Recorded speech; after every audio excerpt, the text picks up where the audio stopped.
Hey beauties, welcome back to my channel, Holy Hair. I'm Laura Ashley and today I'm going to be talking about 4 ways to fix and prevent brassy hair. If you're new here, welcome. I'm so glad that you decided to join my little hair community. If you're wondering what's going on in my videos or what's going on my channel, check out my intro video, which I tell a lot about me and what you can find on my channel.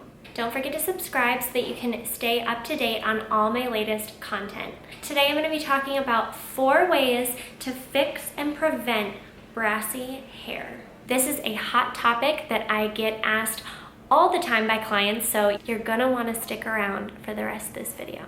Okay, so first I want to just address brassy hair, like the whole situation, because it is a hot topic. Like, let me just tell you, 9 times out of 10, my color clients come into the salon and during the consultation, they mention how they do not want brassy hair. They'll say, my hair pulls brassy. After I wash my hair a couple times, it just goes brassy. Or another thing they'll say is, so I haven't had my hair done in a year, and as you can see, it's super brassy. So the first thing that I want to address is when people say that their hair always pulls brassy, I always think that's like, you know, situational. So obviously if you have warmer tones in your hair, like the underlying pigment in your hair is warm, you're going to pull a warmer hair color. Not necessarily brassy, but it'll just be warmer. The reason why a lot of people end up with brassy hair is typically the most common thing is that the hairstylist that did their hair didn't actually leave the lightener on long enough to lift it past the brassy stage. So we have these levels of lift, okay? So say you start from a level 4 and you want to get to a level 9. It's a lot of area to cover. You need to use a high enough volume and you need to let it sit on long enough. A lot of people are nervous to let bleach sit on the hair too long, which is why I use Olaplex in all my color, and I make sure to do it in a very healthy way so that there is not any damage. Here's going to be a typical leveling system. The darkest here is going to be a 2, and then the lightest is a 10 right here. So when you're going from here to here, when you're lightening, you're going to have warmth when you go from here to here, when you're lifting, because what you're doing is you're removing all of the hair's pigment out of the hair. So you're literally decolorizing the hair. Another reason why someone's hair would turn brassy is if you have previous color on your hair, you're more apt to going brassy. So say you went darker, you know, with a darker hair color, and then you decide you want to do highlights.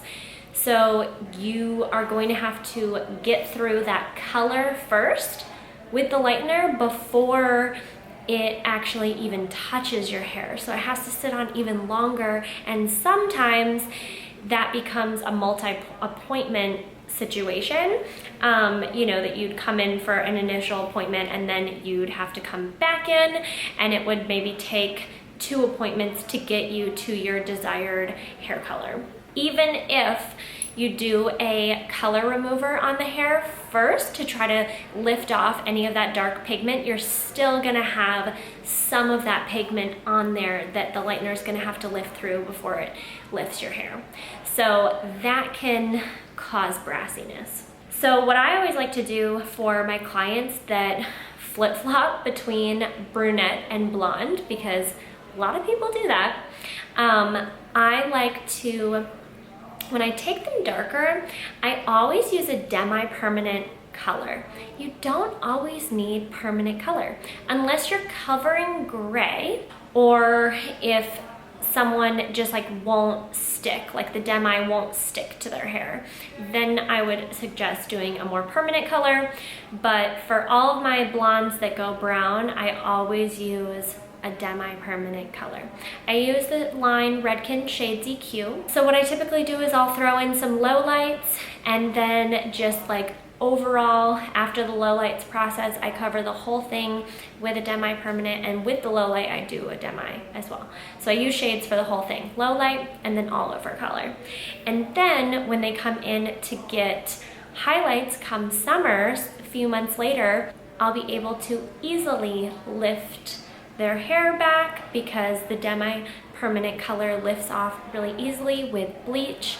So that is a really great tip to use. So now that you kind of have a little bit of an idea of what us hairstylists go through to get the hair not to turn brassy, I'm gonna go into the 4 tips that you can use that will fix and prevent your hair from going brassy, whether you're blonde or brunette. So tip number 1 is gonna be using professional products. This is a really big one, you guys.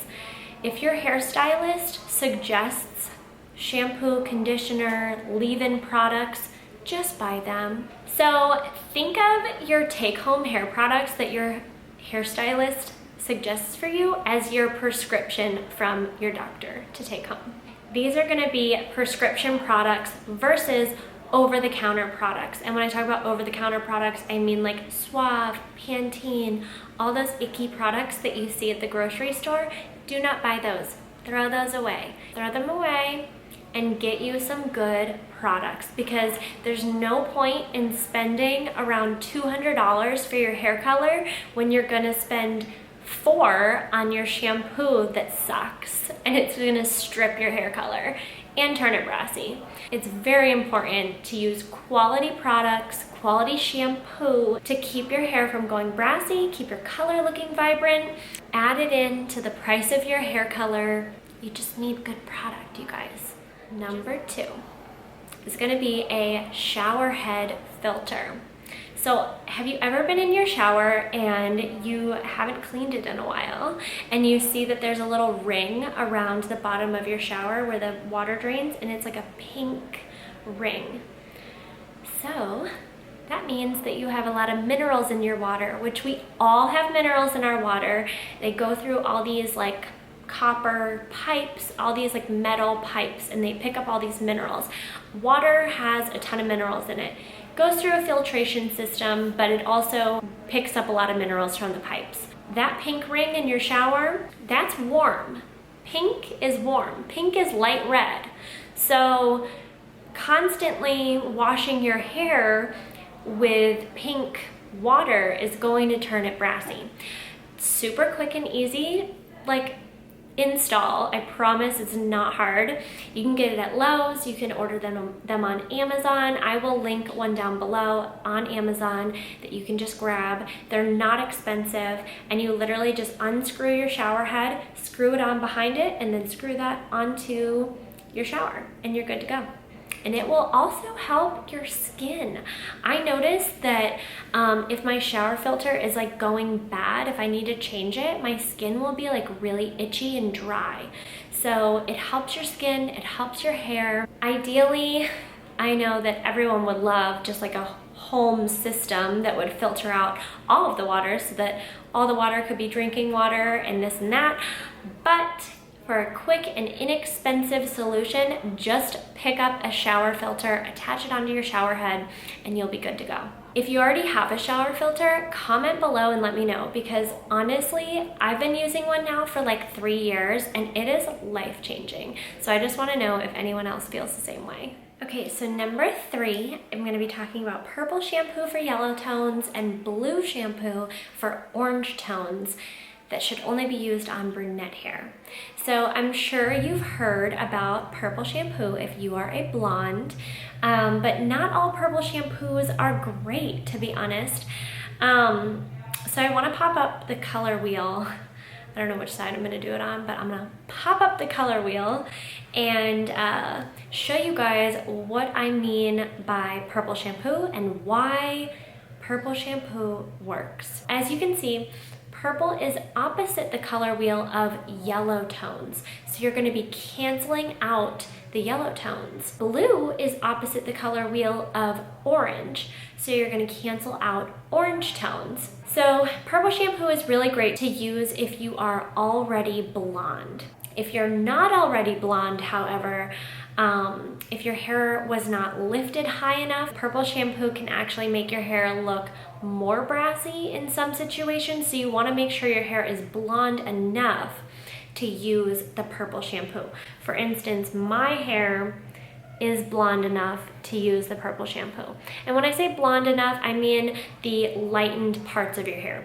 So if your hair is primarily brunette and you have blonde highlights in your hair, as long as your highlights are light enough to receive that purple pigment to cancel out any yellow tones, it'll work great. So recently they've come out with, every color shampoo, but specifically blue shampoo for brunette hair. Now this is really important that you do not use this blue shampoo on blonde hair because your hair will turn blue and it won't be pretty. So Pravana actually has a blue shampoo. It says specifically on the bottle that it is made for brunettes. So this is brunette hair that tends to fade out and get a little brassy after a couple weeks of getting your color done. This is something that you can use just weekly or a couple times a week. I would suggest with the purple or blue shampoo to leave it in for a couple minutes while you're in the shower. It's not gonna work great if you're just throwing it in and then rinsing it right out. So it's almost like a toner for your hair, so you wanna leave it in for a couple of minutes. I have a mirror in my shower. It's just like a shower mirror. I'll see if I can find it on Amazon and link it down below for you guys. But I have a little shower mirror so that I can see, if my hair is turning like actually purple or if it's just toning it, and then I can rinse it out. And obviously when the purple shampoo is in your hair, it's going to look purple, but don't be scared. Worst case scenario, you have a little lavender tint to your hair and you can just wash it with regular shampoo the next time you shower. If you have any other questions about purple shampoo or blue shampoo, please leave me a comment down below and I will reply back to you. So my last and final tip for you guys, number 4, is gonna be scheduling a toning gloss with your hairstylist every 6 weeks. So this is something that I offer for my clients. A lot of people now that get balayage done or, just even highlights, they don't get their hair done super often and the color lasts a long time. Like the highlights obviously last a while, but the tone may fade out quicker on some people than others. The tone might last forever on one client and then it may only last a couple weeks on another. It just depends on the porosity of your hair. What I like to suggest is typically your toner or your gloss or your glaze, whatever your hairstylist calls it, lasts about 6 to 8 weeks. So after those 6 to 8 weeks, you're gonna notice that it's gonna fade out and it typically turns a bit warm. Whether it be yellow or golden or brassy tones, it typically turns warm. That's just what our hair naturally does. Our skin is naturally warm, our hair naturally has warm pigment in it, so we're always trying to make it do something that it doesn't naturally want to do, and that is why our hair continues to go brassy. But if you schedule a toning gloss with your stylist, just ask your stylist if they do something like that. I offer it for my clients. I think it's a great service to offer for your clients because it gets them in sooner and you charge a lot less. It's a quick appointment. My clients are in and out of here within an hour. Put the toner on, let it sit for 20 minutes, rinse, shampoo, and blow it out. I include a blowout in my service price and it's literally just a whole color refresh on their hair, freshens the tone, gives them a nice shine, and like I said, I use Redken Shades EQ for this service if you're wondering. It's a great idea to schedule out your balayage clients, especially for 6 weeks, just to come in for a toner. It's definitely a lot less than a full balayage service because it does take a lot less time to do that service and a lot less product and everything else. So that is a great idea to do if you're a hairstylist, and that's a great idea to do if you're a client as well. Just ask your stylist if you can get in for a toner in 6 weeks after your initial appointment. All right, you guys, so that is all that I have for this video today. If you have any other questions about brassy hair, how to prevent it, and how to keep your hair looking shiny, cool, and vibrant, Let me know in the comments below. Let me know if you enjoyed this video. Share this video with a friend if you think it will be helpful. Don't forget to give it a thumbs up. Hit that subscribe button so you can stay up to date on all my latest content, and I will see you guys in the next one. Holy hair, let's go, let's lead, let's hair, let's go. Holy hair, let's go, let's lead, let's hair, let's go.